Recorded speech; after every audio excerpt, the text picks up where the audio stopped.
The storm hit Denver International 3 hours before Aaron Kaya's connecting flight was supposed to leave, and by the time the gate agent picked up the intercom to announce the cancellation, he already knew.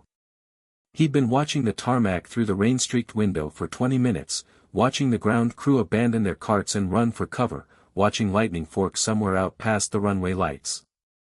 300 people groaned in unison when the announcement came. Aaron just closed his eyes and let his head fall back against the seat. "Rebooked for tomorrow, 6 a.m., if you're lucky," said a voice beside him. "If you're not lucky, it's the day after." Aaron opened his eyes. The man in the next seat was maybe his age, 24, 25, with the specific exhaustion of someone who'd already been traveling for a long time before tonight happened to him too. Dark hair pushed back like he'd run his hand through it too many times. A canvas duffel bag between his feet instead of a suitcase, like he traveled light on principle. He was looking at Aaron with the faint, rueful amusement of a stranger deciding whether to make conversation or not. "You've done this before," Aaron said. "Grew up flying standby with my dad. You learned to read the room." He held out a hand. "Wes." "Aaron." The handshake was brief, ordinary, and Aaron would think back on it later, how something that would come to matter so much had started as something so small. They ended up at the same bank of chairs an hour later, because the terminal had the specific chaos of a building never designed to hold this many stranded people overnight, and the only real estate left was a row of blue vinyl seats near a shuttered coffee kiosk. Aaron claimed one end, Wes claimed the other, and for a while neither of them said anything, just watched the storm throw itself against the windows and half listened to a toddler somewhere behind them losing a battle against sleep. "So," Wes said eventually, not looking over. "Where were you supposed to be tonight?" "Chicago. My sister's engagement party." Aaron checked his phone again, like the fifth time would change what it said. 2 missed calls from his mother, a string of texts from his sister that had gone from "Are you close" to "Never mind, don't worry about it." These things happen in a way that somehow felt worse than if she'd just been angry. "I was supposed to give a toast." "That's rough." "You." Wes was quiet for a second. "Job interview. In person, which they don't usually do anymore, which is how I know they're serious about it." 9 a.m. He checked the clock above the shuttered Hudson News. It was 11:40 p.m. "So that's not happening either." "You could still make it if the morning flight." "I could." Wes said it like a man who already knew he wouldn't let himself hope for that. "We'll see." There was something in the way he said it, flat, resigned, but not bitter, that made Aaron look at him a beat longer than he meant to. Wes had the kind of face that didn't perform its feelings, whatever he felt just sat there, plainly, like he'd stopped bothering to hide things a long time ago and never picked the habit back up. It was disarming. Aaron realized he was staring and looked away first. By 1 a.m. the terminal had thinned out into its overnight population, the people with nowhere else to go, spread across floors and chairs in postures of surrender, coats used as blankets, backpacks used as pillows. The overhead lights had dimmed to the amber emergency setting. Somewhere a vending machine hummed like the last living thing in the building.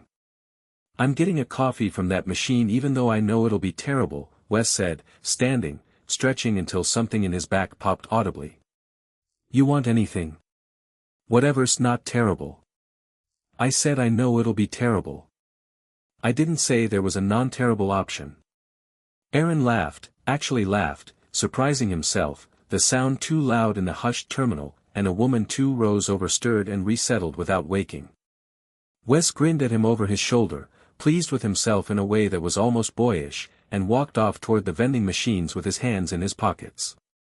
He came back with 2 coffees that tasted like burnt cardboard and a bag of pretzels he'd apparently bought out of spite, and he didn't sit back down at his end of the row. He sat 1 seat closer.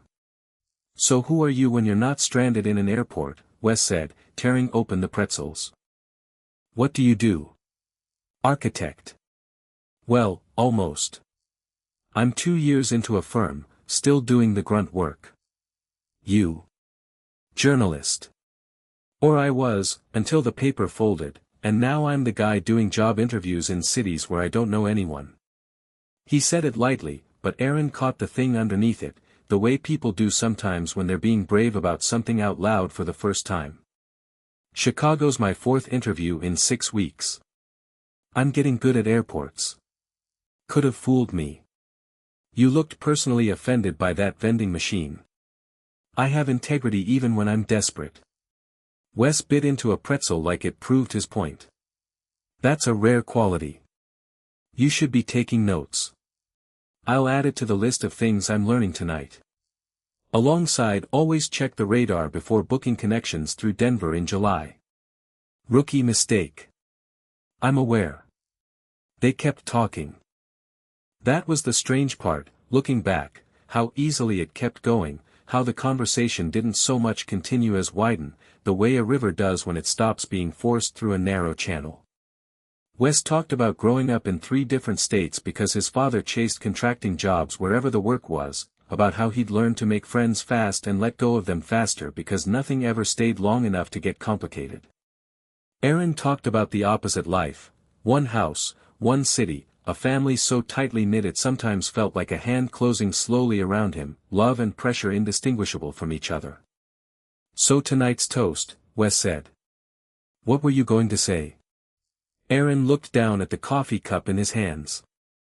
Something about how my sister found the one person who makes her braver instead of smaller. I don't know. It sounded better before I had 4 hours to overthink it in an airport. That's a good line, though. The braver not smaller thing. You think? I think most people go their whole lives without finding someone who does that for them. Wes said it simply, without drama, looking out at the dark runway instead of at Aaron, and something about the plainness of it landed harder than if he'd tried to make it sound profound. So yeah. Worth a toast. Aaron didn't say anything for a moment. The rain had softened outside, ticking rather than pounding now, and somewhere behind them the overtired toddler had finally lost the fight and gone quiet. It was 2 a.m. in an airport that felt, for a few suspended hours, like the only place either of them existed.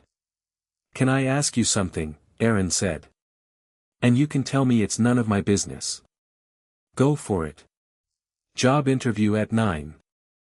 Somebody's clearly waiting to hear from you tonight, or you wouldn't keep checking your phone the way you have every 4 minutes since we sat down. Aaron watched something shift behind Wes's eyes, not alarm, more like being caught out gently, which was its own kind of intimacy. Girlfriend? Boyfriend? Wes turned the coffee cup slowly in his hands, considering the question, or maybe considering Aaron's face while he asked it. No one's waiting, he said finally. Not in the way you mean. It's my mom, mostly. She likes to know I landed somewhere safe. A pause. I don't usually put the second part out there first.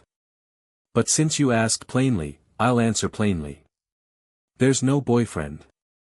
There hasn't been anyone in a while, honestly.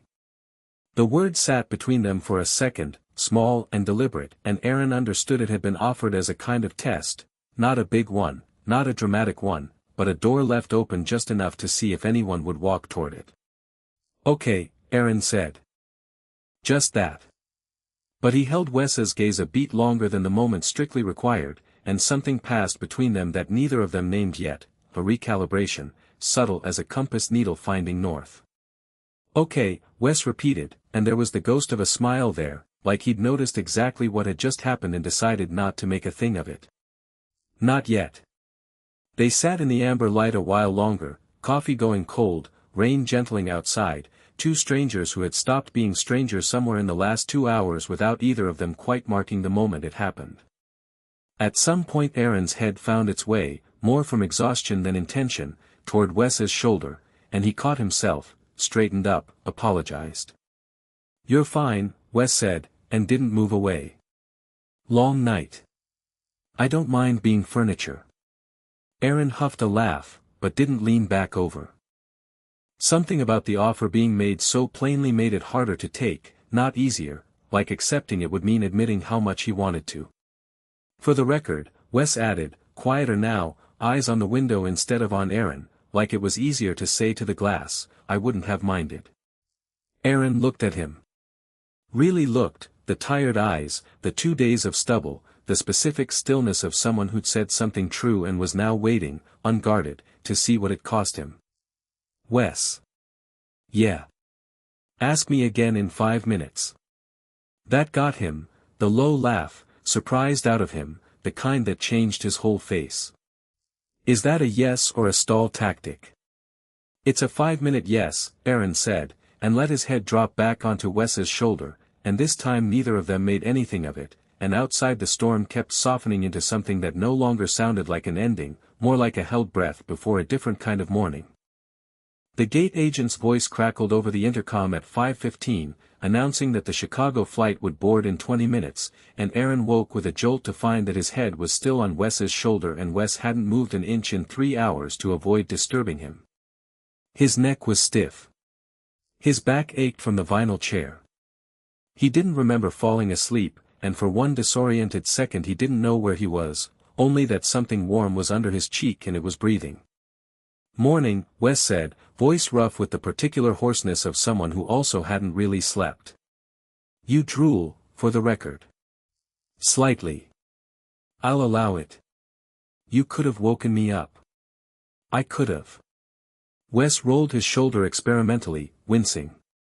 Didn't want to. Aaron sat up, embarrassed and not entirely sure why, running a hand through his hair like that might undo the last 6 hours.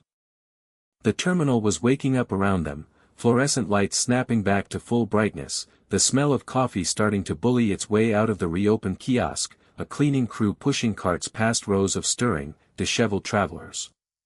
Daylight had a way of making the night before feel like it belonged to someone else. Aaron checked his phone. 12 new messages. He didn't open them yet. You're still on this flight? He asked. Chicago? Same flight as you, looks like. Wes was already gathering his duffel bag, and something in the ease of the motion, like this was simply the next obvious thing, not a decision either of them needed to discuss, settled something in Aaron's chest he hadn't realized was unsettled. Interviews at 9. If we land on time I'll have exactly enough minutes to change my shirt in an airport bathroom and pretend I slept in a bed. Compelling pitch to a hiring committee. I've made worse first impressions. Wes slung the bag over his shoulder and looked down at Aaron, still sitting, and for a second neither of them said anything, the boarding announcement chiming distantly behind them like something happening in another room. Come on. Row 19, apparently. You're 2 seats up from me. They didn't sit together, a coincidence of assigned seating, not choice, but Aaron spent the 90-minute flight aware of Wes 2 rows back in a way that had nothing to do with proximity and everything to do with the strange gravitational pull that had opened up between them sometime around 2 a.m. He kept thinking about the shoulder. The 5-minute yes he'd asked for and never actually collected on.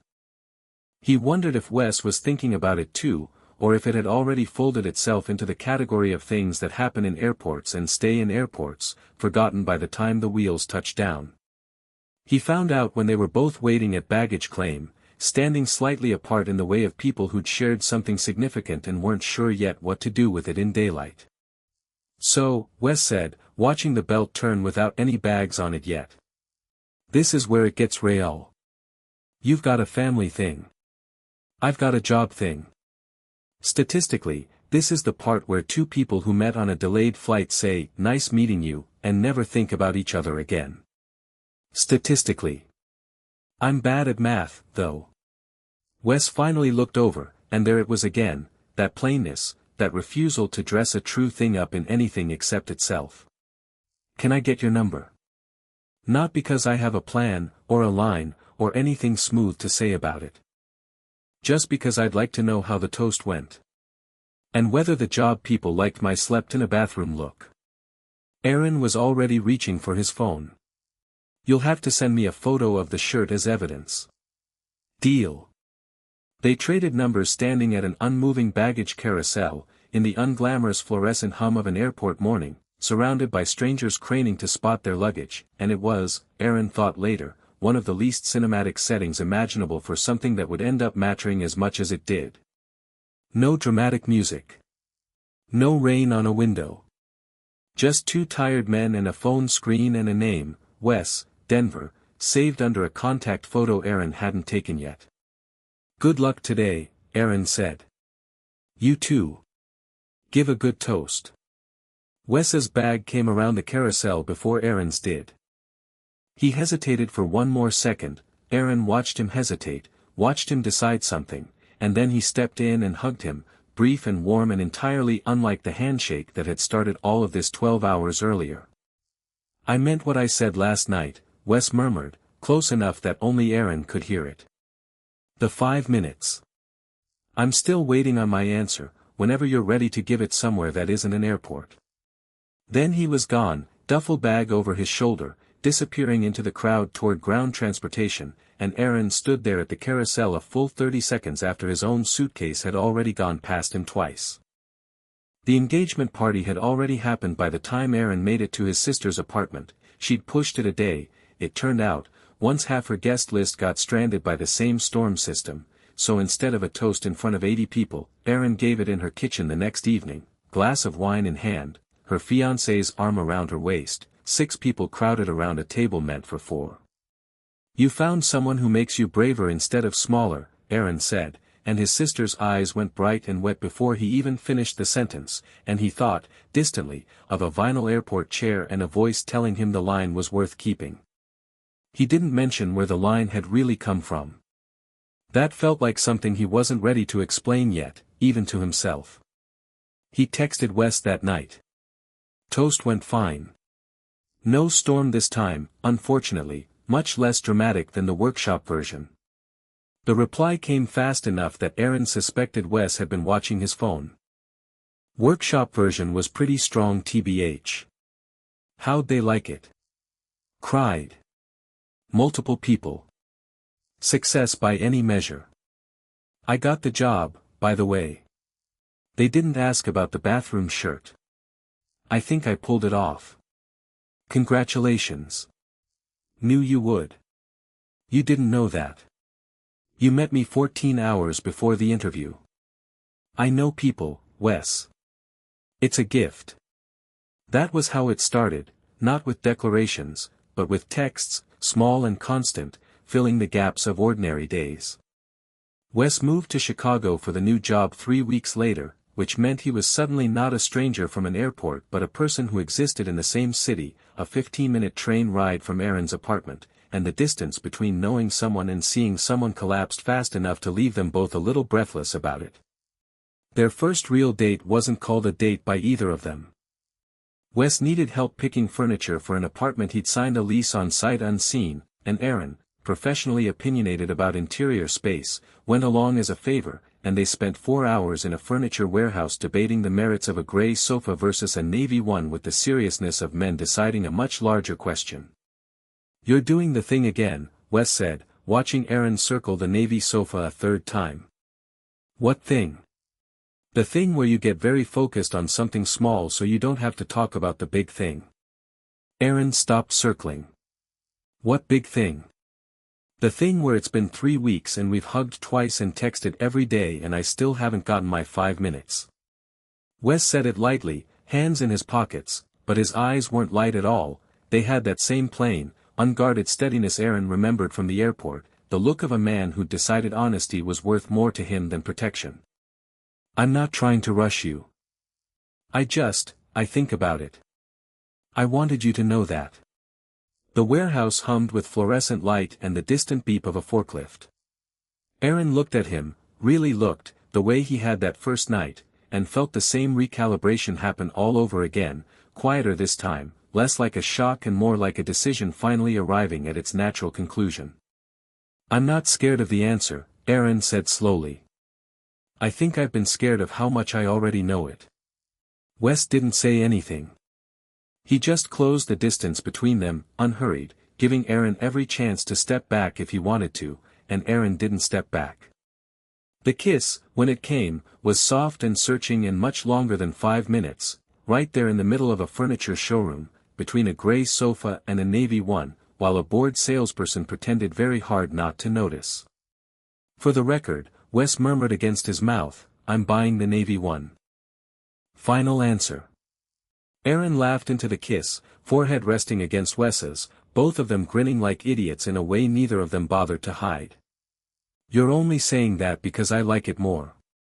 I'm saying it because you circled it 4 times and lit up every single time you touched the fabric, and I would like to know what that face looks like every day for the rest of my life, if you'll let me. It wasn't a declaration either of them had planned to make in a furniture store on a Tuesday afternoon. But it was true, and true things, Aaron was starting to learn, had a way of arriving exactly when they were ready, not in dramatic storms or shocking rooms, but in ordinary daylight, over something as small as a sofa, between 2 men who'd stopped being strangers the moment one of them offered a shoulder and meant it. 6 months in, Aaron had stopped counting the days since the airport, mostly because counting had become unnecessary.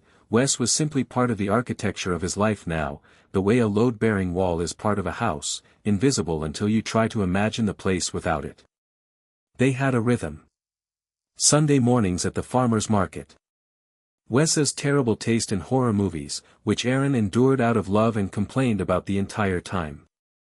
The navy sofa, which had turned out to be exactly as good as Aaron had hoped, currently home to a blanket fort neither of them had bothered to take down in 4 days. So it was strange, that Tuesday evening, to watch Wes go still over his phone the way he had gone still, once, in an airport terminal admitting there hadn't been anyone in a while. Everything okay? Aaron asked, from the kitchen, stirring a pot of something that had been simmering too long. Yeah. Fine. Wes set the phone face down on the counter, which was itself unusual. Wes wasn't a face-down phone person, wasn't a person who hid things reflexively, which was part of what Aaron had fallen for in the first place. Just, an old friend. From Portland. Old friend. Marcus. Wes said the name like it cost him something small to say it. We used to, it was a while ago. Before I moved around so much. He's in Chicago for work this week. Wants to grab a drink, catch up. Aaron kept stirring. The pot didn't need stirring anymore, but his hands needed something to do that wasn't reaching for the phone. Wes had turned face down. You used to what? Date. Briefly. It ended fine, it wasn't dramatic, it just ended, the way things end when 2 people want different things. Wes came around the counter, reading something in Aaron's face that made his voice go gentler. It was years ago, Aaron. Before I even moved to Denver. Okay. You don't seem okay. I am. Aaron turned the burner off, more forcefully than the task required. I just wasn't expecting the word boyfriend, past tense, to show up on a Tuesday. That's all. It wasn't jealousy, exactly, or it was, but jealousy dressed up as something more reasonable, the way it usually is. Aaron had never asked Wes much about who came before him. He'd told himself it didn't matter, that the man who'd sat next to him in a storm-grounded terminal and offered his shoulder without hesitation was the only version of Wes that mattered. But Marcus was a name with history attached, a name that meant there had been a whole life before the airport that Aaron had no part of, and something small and unreasonable in him didn't like being reminded of that. Go for the drink, Aaron said, before Wes could ask. I mean it. It's fine. Aaron. It's fine, Wes. He said it a second time, and the repetition was its own admission, the way saying I'm fine twice always means something closer to the opposite. He picked up 2 bowls from the cabinet and didn't look over. It's an old friend catching up. That's normal. People do that. Wes watched him for a long moment, and Aaron felt the weight of being read too accurately, the particular discomfort of loving someone who noticed things you were trying not to show. I'll cancel it, Wes said finally. It's not worth this. Don't cancel it because I'm being weird about it. That's worse. Then tell me why you're being weird about it. Aaron set the bowls down harder than he meant to. I don't know, okay? I don't know why hearing you say his name made my stomach drop.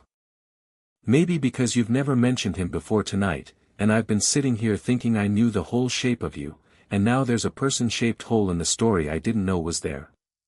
He heard himself and hated how it sounded, small, insecure, nothing like the steady version of himself he wanted to be for Wes. Forget it. Go have your drink. I'm being ridiculous. You're not being ridiculous. Wes crossed the kitchen and took both of Aaron's hands, stilling them, forcing him to stop moving and look up. You're allowed to feel something about this. I'd rather you tell me you're jealous than watch you pretend you're fine while your whole body says otherwise. I don't want to be the guy who gets weird about an old friend. And I don't want to be the guy who hides things from you because I'm scared of how you'll react. So let's just, not do either of those things. Wes's thumb moved over Aaron's knuckles, slow, grounding. I'll go for one drink, because he's an old friend and it would be strange not to. And I'll text you the second it's over. And tomorrow, if you still want to talk about Marcus, or about anything else you've never asked me, I'm right here. No hole in the story. I promise. Aaron nodded, throat tight in a way he didn't fully understand yet, and let Wes kiss his forehead before he left for the bar, and told himself the unsettled feeling in his chest was nothing.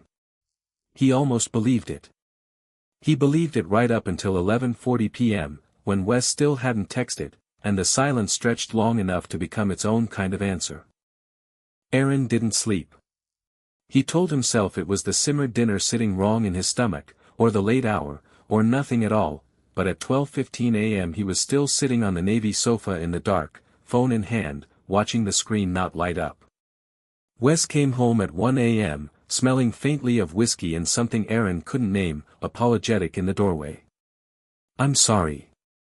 We lost track of time, he's going through something, his dad's sick, and I didn't want to be the guy who checks his phone every 10 minutes while an old friend is falling apart in front of him. You could have texted. I know. I should have. Wes sat down heavily on the other end of the sofa, tie loosened, looking more tired than drunk. I'm sorry, Aaron. I really am. It's fine. You keep saying that word like it means something different than what it actually says. The accusation landed harder than Aaron expected, mostly because it was true, and being seen that clearly by someone you loved had a way of feeling like exposure instead of comfort. What do you want me to say?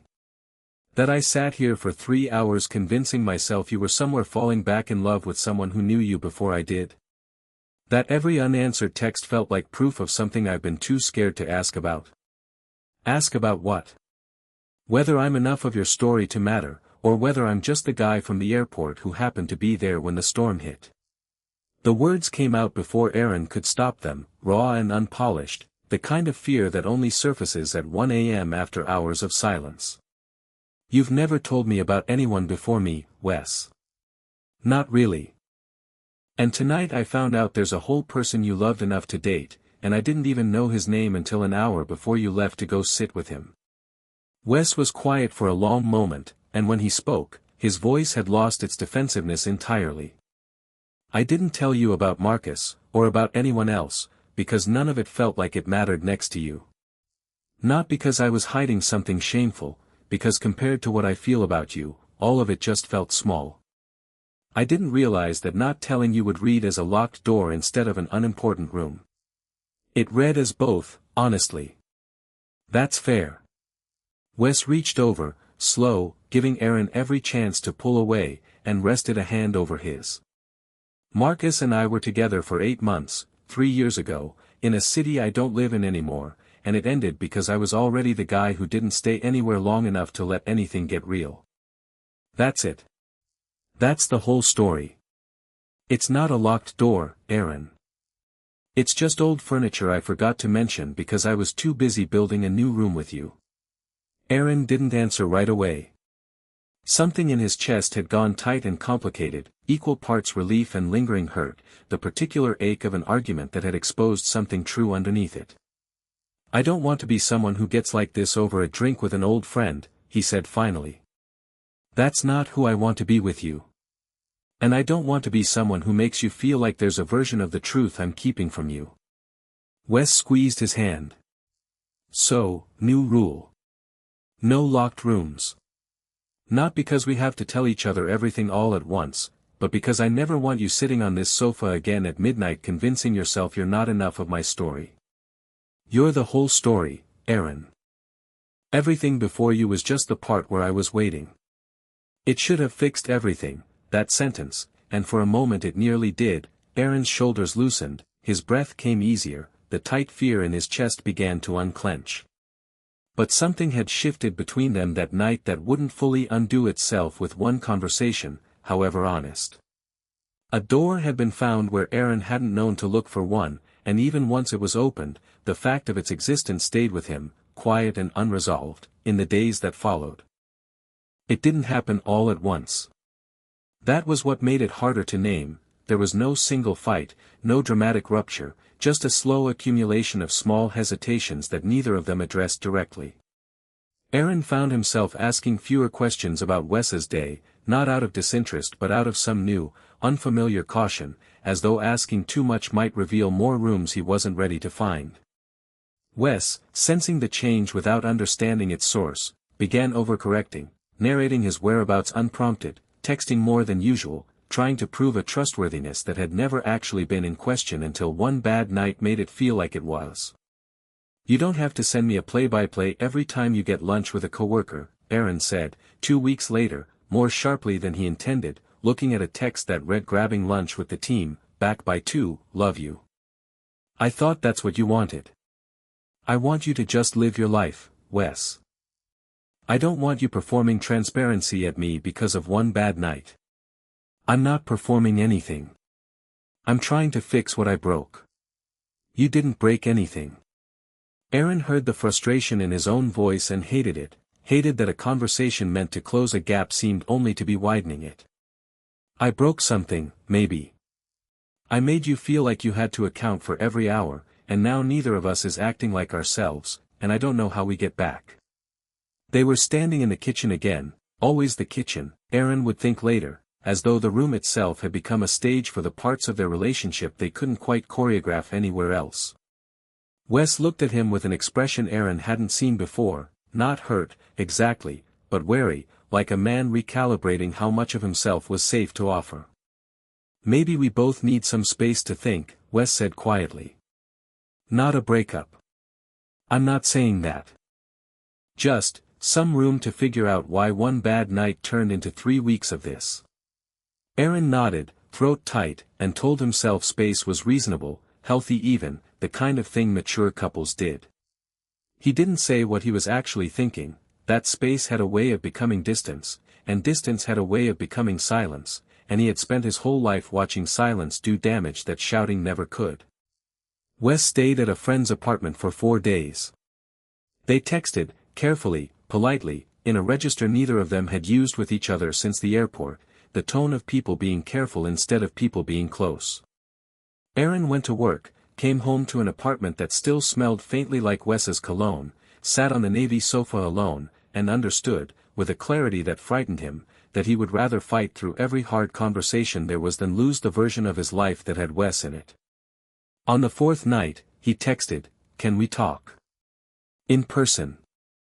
Not about being careful with each other. About actually talking."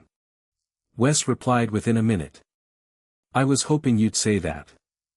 I've been sitting here for 4 days wanting to come home and not knowing if I still had one to come back to." "You have one," Aaron wrote back, hands trembling slightly around the phone. "You've always had one. I think I just forgot to tell you that instead of just being scared." The reply took longer this time, and when it came, it was simple. "I'm on my way." Wes arrived within the hour, and Aaron opened the door before he could knock, and for a second neither of them said anything, just stood there in the doorway looking at each other the way they had looked at each other that first night in the terminal, like the space between them was something that needed to be crossed carefully. "Can I come in?" Wes said, "or are we having this conversation in the hallway?" "Come in." They sat on the navy sofa, a careful foot of distance between them, and Aaron realized this was the first time in weeks they'd occupied the same space without either performing calm or performing distance. Just 2 men, tired of pretending, finally willing to be honest about how tired they were. "I need to tell you something," Aaron said, "and I need you to let me get through all of it before you say anything, because if you interrupt me with something kind I'll lose my nerve." Wes nodded, hands folded in his lap, and waited. I grew up in a house where love came with conditions nobody said out loud, Aaron began, voice unsteady. My parents loved each other, I think, but it was a love that kept score. Who forgave who last? Who owed who an apology? I watched that for 18 years and told myself I'd never build something like it. And then Marcus's name came up on a Tuesday, and something in me, something old, something I thought I'd left in that house, panicked.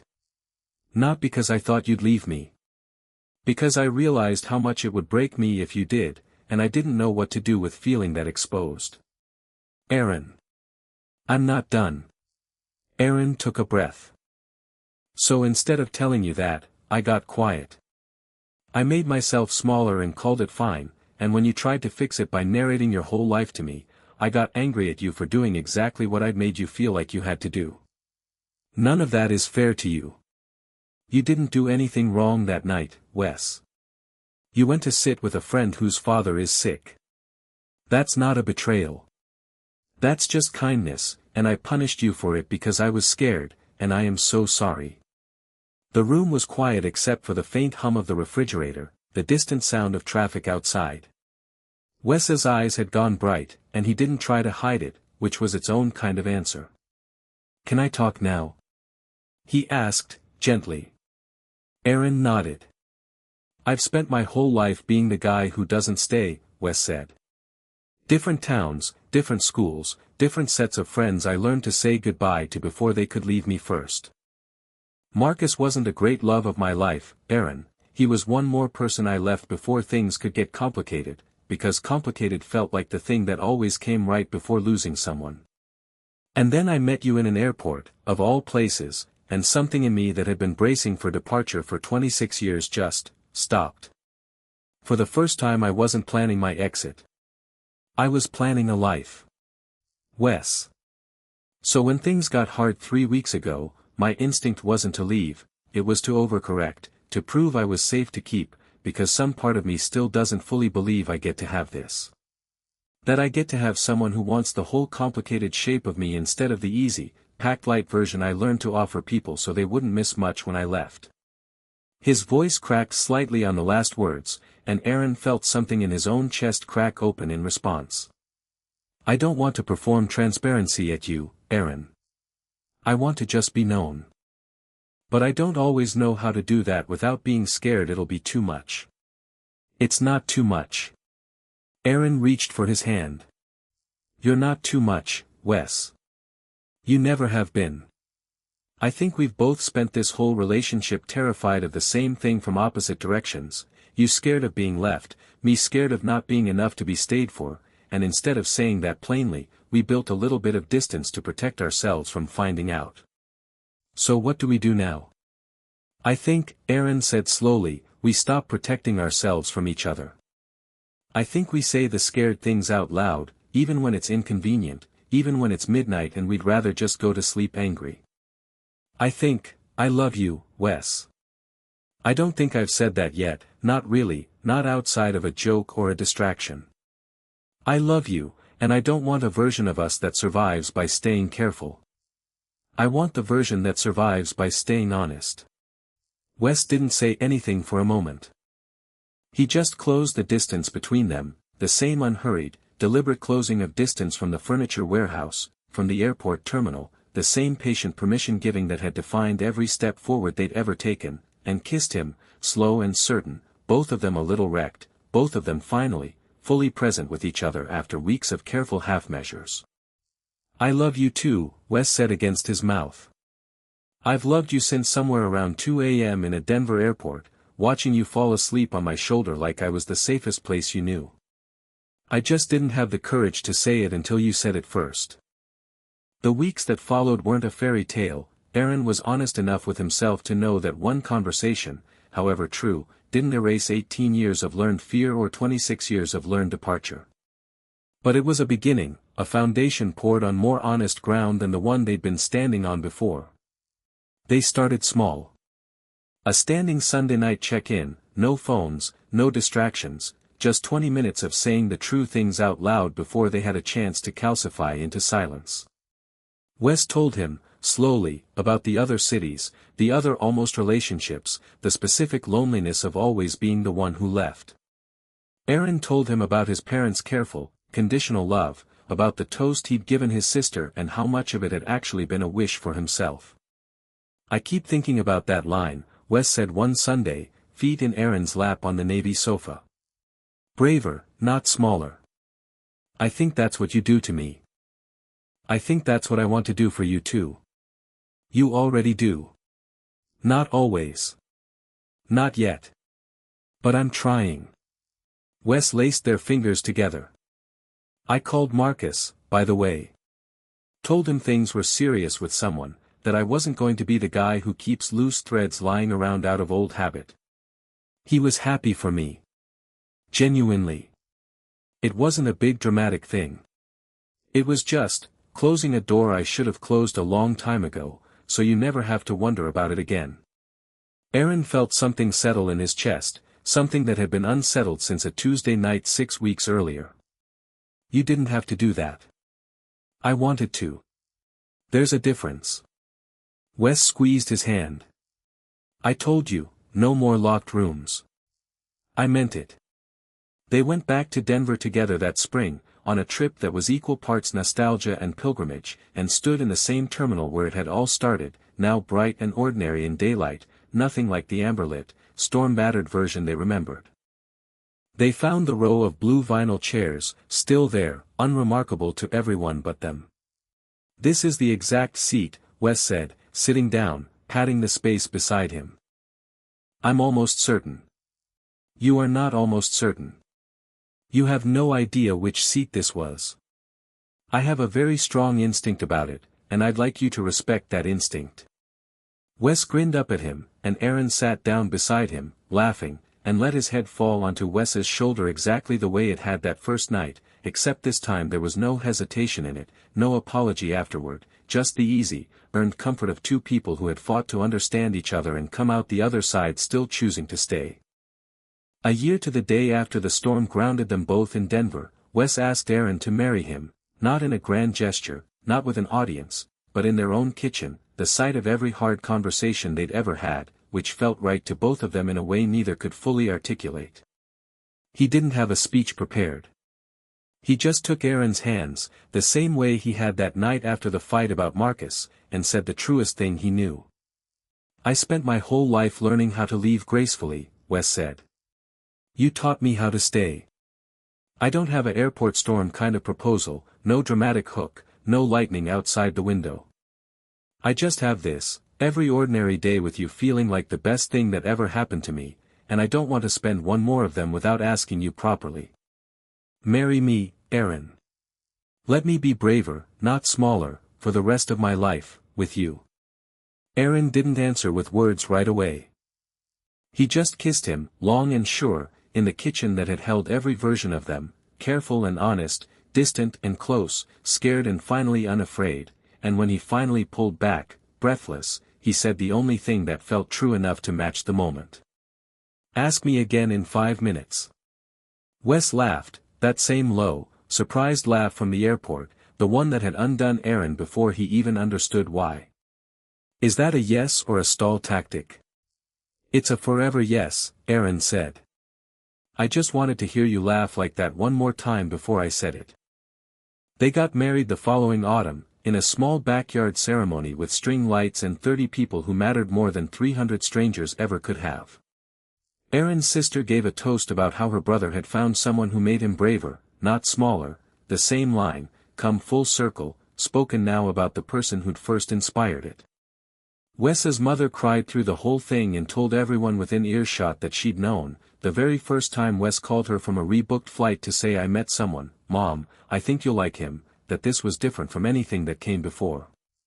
Later that night, dancing slow in string-light dark, Wes rested his forehead against Aaron's the way he had in the furniture store, the way he had in the kitchen, the way he had every time something true needed saying.